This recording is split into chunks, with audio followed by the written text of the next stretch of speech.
ไฟส่งข้าวมาลัดแล้วเนาะมีงานดองกันเจ้าเลยให้ดองธนาเนาะแกนำแกในได้ลานเคยแล้ววันนี้เนาะข้าวเหนียวเพื่อเกียมฮับแขก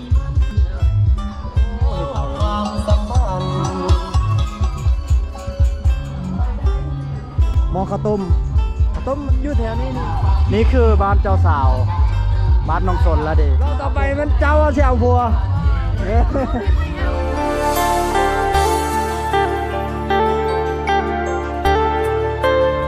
เมื่อตะเว้นนะแม่วันนี้นะได้ลายโพดได้ลายโพดเมื่อไว้เนาะอากาศมันจะหนาวแน่วันนี้เนาะอากาศหนาวแน่วันนี้นะฝนตกโดยฝนตกอยู่เหนือนะวันนี้พ่นทั้งพ่นพักเสด็จพ่นพักเสด็จเวียดเนาะแต่พ่นแหละย่างเลยเนาะคือบ่ให้ลูกหลานมาส่งโดยจะได้เข้ามาเอาเนาะสบายดีทุกคนสบายดีตอนนี้บรัดมาฮอดหมู่บ้านวังคูนมาเจาะเบิ้งหมู่บ้านวังคูนวันนี้ได้ข่าวว่ามีงานดอกงานแต่งน้องสนอีกได้ไหมวันนี้เขาเจ้าอุ่นดอกเกี่ยมงานแต่งน้องสนมื้อแล้วเป็นมื้อที่เขาเจ้าแต่งมื้อที่เขาเจ้ากินได้ข่าวประมาณนั้นเนาะได้ยินเสียงเครื่องไฟหุ่มๆอยู่ทางนั้นอาชีพทุกคนเลาะเบิ่งบรรยากาศเลาะจอบเบิ่งบรรยากาศภายในหมู่บ้านหลายเดือนเราบ่ได้มาทุกคนเลยบรรยากาศก็สิเป็นประมาณนี้เนาะมื้อนี้นี่ครึ้มฝนตกทั้งพุ่นละเสด็จเวียดพุ่นละว่านักเห็นฟ้าเริ่มมาบอยู่มื้อนี้ก็ครึ้มลมอากาศเย็นๆมืดมื้อมื้อนี้เพิ่งแล้วบดมาโอ้กลางเต้นกลางยังอีเนาะน้องสนเป็นขวัญใจของใครเด้อเนาะ แต่งแล้วเด้อมื้อนี้น้องคนยาวผัวแล้วได้เครื่องเสียงพุ่มพุ่นดอยว่าท่านเถื่อนน้องสนเห็นกระเจ้ากลางตู้กลางยังเครื่องไฟเครื่องยังกลางเต้นกลางยังเรียบร้อย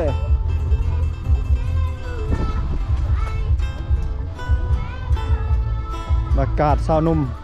ลินกีฬายามมื้อแรง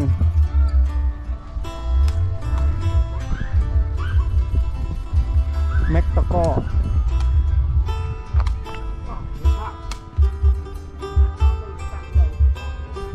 ต่ำอย่างเด้อ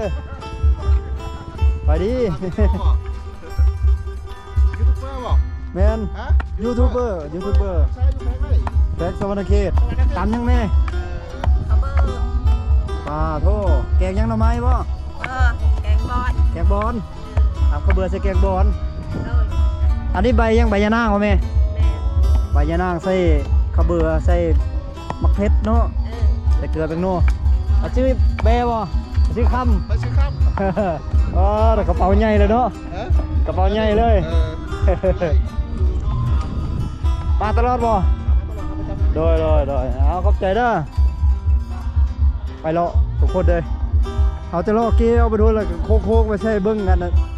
บรรยากาศงานดองเลยงานอุ่นดองงานเกียมดองบ้า มาปีกายนี่ยังเป็นสาวน้อยอยู่มากปีนี้เอาผัวแล้วพี่น้องเลยเอาปีนี้เราใหญ่แล้วปีนี้น้องเพิ่นใหญ่แล้วเป็นสาวแล้วก็เลยสร้างครอบครัวโอ้บ้านหลังนี้เขาเจ้าไปใส่เลยเนาะตัวมารอบใดก็เห็ดปิดประตูอยู่เลยโอ้แถวนี้เพื่อนนี่ยังห้างคือเก่าแถวนี้คักได้แถวนี้เลยมันบ่ได้แออัดส่วนทางงานใจกลางแถวบ้านน้องสนแถวนั้นนะเพื่อนอยากแออัดน้อยนึงแถวนั้นเพื่อนอยากติดกันบรรยากาศยังกลางเว้นตอนนี้เวลาบ่าย3 โมงแรงโอ้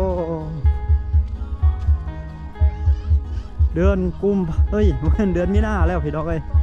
เดือนมีนาแล้วโอ้บ้านน้อง อาแกดนี่บ้านน้องอาแกดนี่คือมิดสมอยอยู่เนาะไปทางใดได้เห็นเด็กน้อย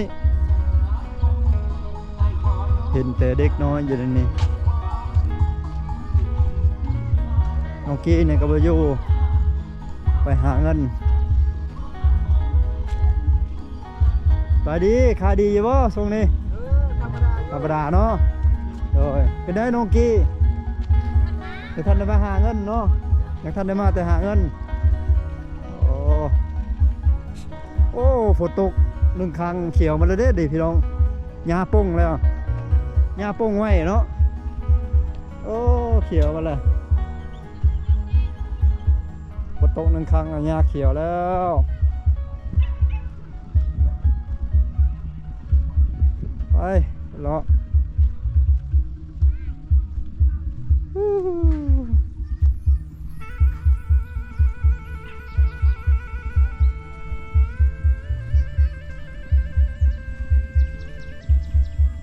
เขียวกุ๊บสวนมันทางนั้นเขาเจ้าก้นและถอนเลย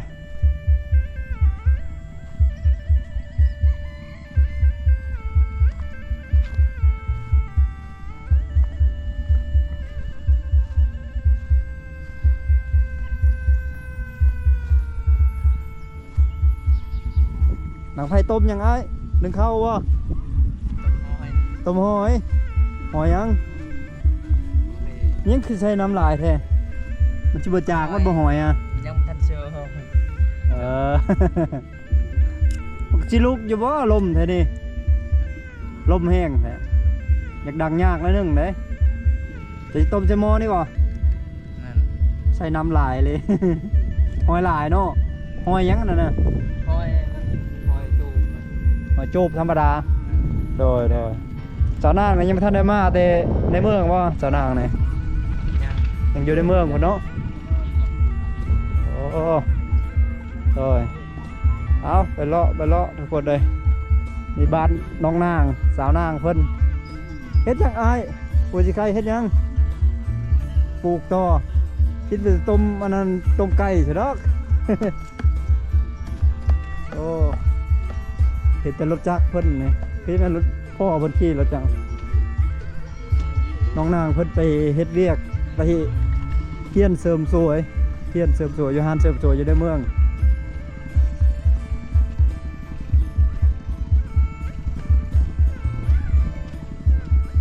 บรรยากาศหลายเดือนบ่ได้มาเพื่อนน้องเพชรยังคงอยู่วันเก่า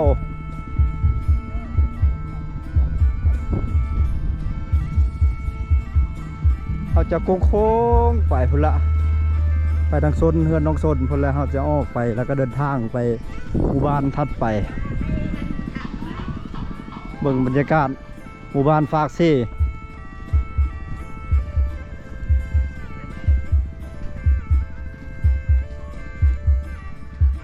โอ้เฮ็ดหยังอยู่เด้ไปดิแม่เฮ็ดหยังอยู่นึ่งข้าวกำลังนึ่งข้าวยำแรงเฮ็ดไปใช่มื้อนี้พักผ่อนนอนอยู่ในเฮือนเด้อโอ้บ่สบายมาแต่ดองเอาลัวเอาพื้นนึ่งข้าวเอาลัวเอาพื้นโอ้ตอนนี้มันจะเป็นโอ้ข้าวงามนะแม่เนาะข้าวหน้าได้ดีได้โดยชื่อเอาข้าวหน้าข้าวกระจะอยู่อันนั้นเฮือนน้องบุญไปดองว่าเพิ่นกะน้องมอมไปมอมไปโอ้เอาพัวบันไดแม่โดยสบายดีเมืองพีนเอาพัวเมืองพีนป้าเอาไก่เนาะน้องสนละบ่าวพัวนะโอ้น้องสนสาวงามบ้านบางคูนเอาพัวแล้ววันนี้ยังน้องเพชรวันนี้เนาะโอ้ยมันจะพกนั่นแหละน้องเพชรทุกคนไปเด้อเนาะสิได้เป็นคู่ของน้องเพชรเนี่ยบุญได้เอาแล้วว่าบุญเอาผัวแล้วบุญกระยั่งเนาะโอ้บุญไกลแล้วเอาพอดนแล้วกลับรถบอรัดเลยเขาเมื่อใดก็แต่งงานละเชิญบอรัดเลยสิมากินชิ้นงูชิ้นควายทำล่มเนาะแม่เนาะมันนี่เนาะลมแห้งเลยตกนำนาทางนั้น คุ้นๆเนาะฝนตกอยู่ชายแดนเวียดพุ่นเบิ่งไปเลาะเบิ่งดอกกันเด้อแม่เด้อ ไปเลย ขอบใจแม่เด้อเพิ่งแล้วบ่ได้มาหลายเดือนแล้ว IFC มารอลิ้นไปทุกคนเลยเดินหยังกำลังเขียวป้าสะพุด8เด้อเติร์ดเขาเจ้าดุดเขาเจ้าเฮ็ดสวนมันเด้ได้สิฝากเซ่พุ่นแปลนคักกันเลยปลายากำลังปุ้งเขียวงามเลยเขียวปุ๊บแล้วเนาะ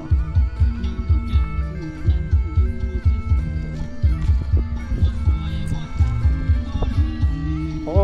คนกำลังหลายเลยคนเต็มอยู่นะเขากำลังมาเอาเฮ็ดอยู่เฮ็ดกินได้เลยเฮ็ดอยู่เฮ็ดกินเตรียมมันเตรียมนี่เพื่อเตรียมเข้างานมื้ออื่นหั่นล่ะ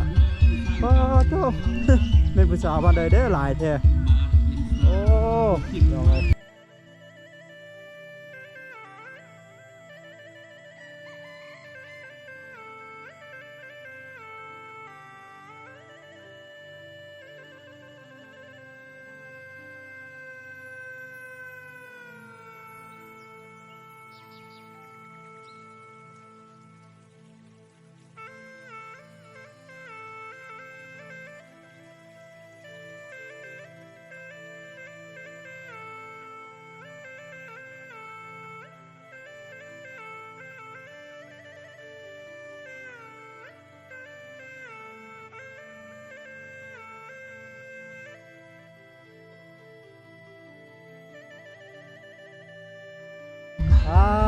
โธ่มุ้ยไฟส่งข้าวมาลัดแล้วเนาะมีงานดองกันธนาเนี่ยเจ้าอ่ะธนาเนี่ยเจ้าอะไรให้ดองธนาเนาะ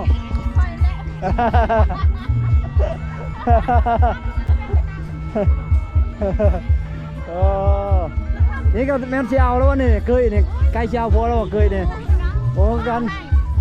เห็นบอกไปใช่ละเคยอ่ะโย่อ่ะไปอาบน้ำโอ้ไปอาบใส่อยู่พุ่นอยู่พี่น้ำมวยนี่โธ่เจ้าสาวอยู่เพื่อนบ่เจ้าสาวเนาะไปแล้วเอ้าเจ้าสาวไปใช่ไปตลาดไปซื้อเครื่องเตรียมเครื่องเนาะโอ้แกนำแกในโอ้โตมาเข้าได้ลานเคยแล้ววันนี้เนาะได้ลานเคยแล้ว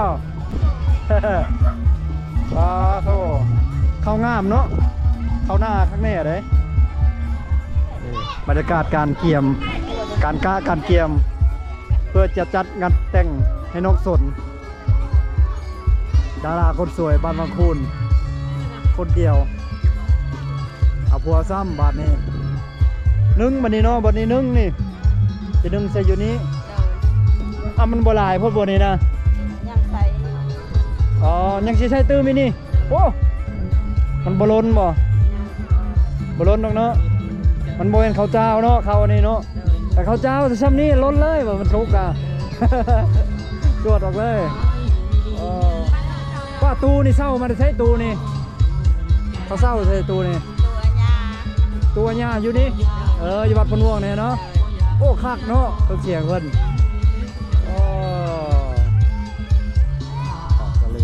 ทุกคนเลยเทลงแบบนี้เลยได้นึ่งข้าวเหนียวเพื่อเกียมฮับแขกมื้ออื่นเพิ่นเฮ็ดบัดเซิร์นเขาได้บ่บ่เฮ็ดดอกเหล้าเนาะโอ้เฮ็ดเต่านี่เลยได้ซุ่มไฟเขาอย่างนี้เลยดอกเหล้าธรรมดาโอ้น้องสนบ่ส่งข้าวบ่ละเลยเนาะเอาครัวเอาพามาเบิ่งบรรยากาศตรงนี้หมดเลย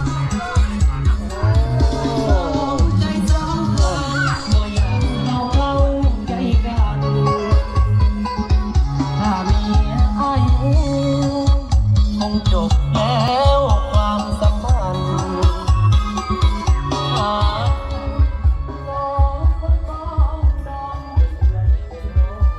ถ้าเป็นไปได้สิลอยเมียมา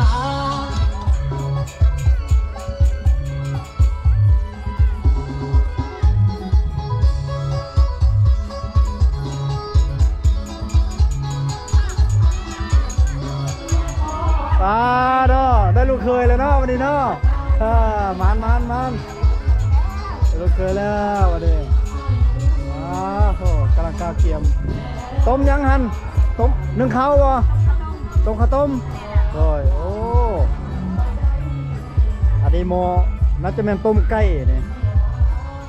เดี๋ยวขออนุญาตเบิ่งหม้อข้าวต้มอยู่แถวนี้นี่เฮ็ดเป็นมัดเอาข้าวสารห่อ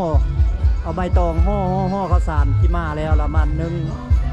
แบบนี้แหละมานึ่งมาต้มอันนี้สำหรับเอาใส่ผ้าควันแล้วก็ฮับแขก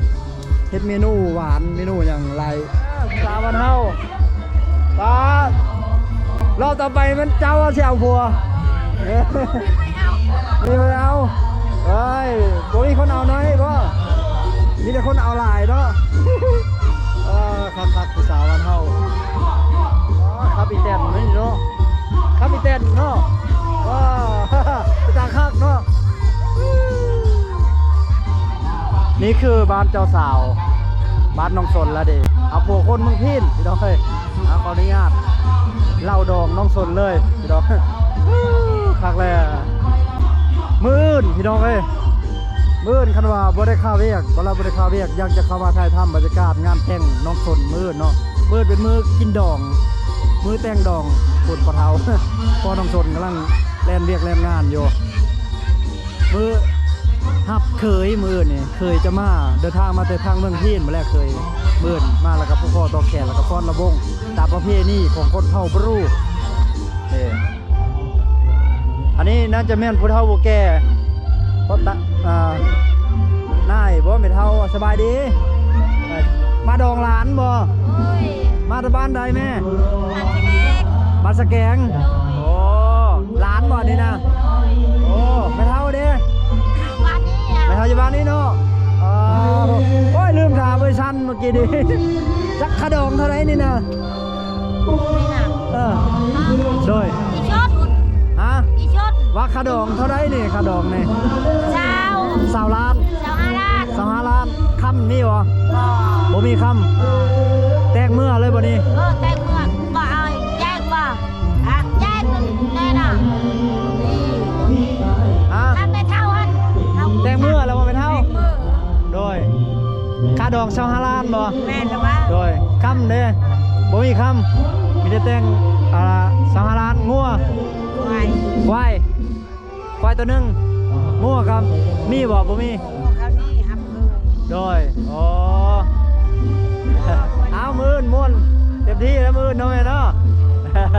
ดีใจว่าได้หลานเคยดีใจแล้วเนาะโดยมันบอกเมื่อกี้นี่เข้าใจได้ไหมเด้อพักแล้วมาทางบ้านน้องลืมชื่อแล้วแต่งงานแล้วไปอยู่บ้านผัวแล้วน้องลืมเลยได้บ่ได้มายามบ่มาอยู่บ่ลูกสาวดอนบ่ลืมแล้วบลาดกระดนแล้วมาเยี่ยมยามอยู่เนาะไปอยู่บ้านใดก็เอาผัวละ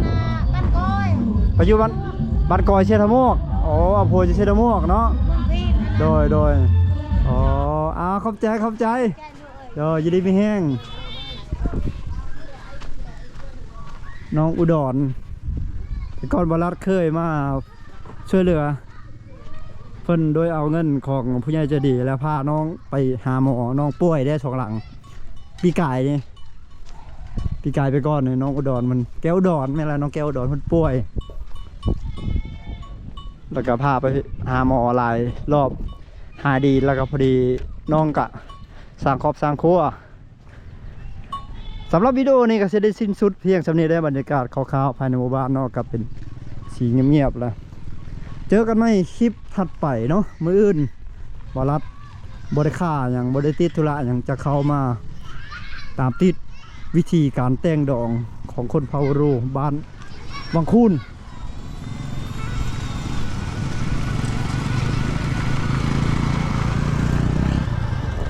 ลาทุกคนไปก่อนสบายดีเจอกันหมู่บ้านถัดไปเดี๋ยวจะพาทุกคนไปหมู่บ้านฝากซี่มีหมู่บ้านหนึ่งอีกเป็นหมู่บ้านป่าบ้านดอยเอาติดตามน้องกันทุกคนเลย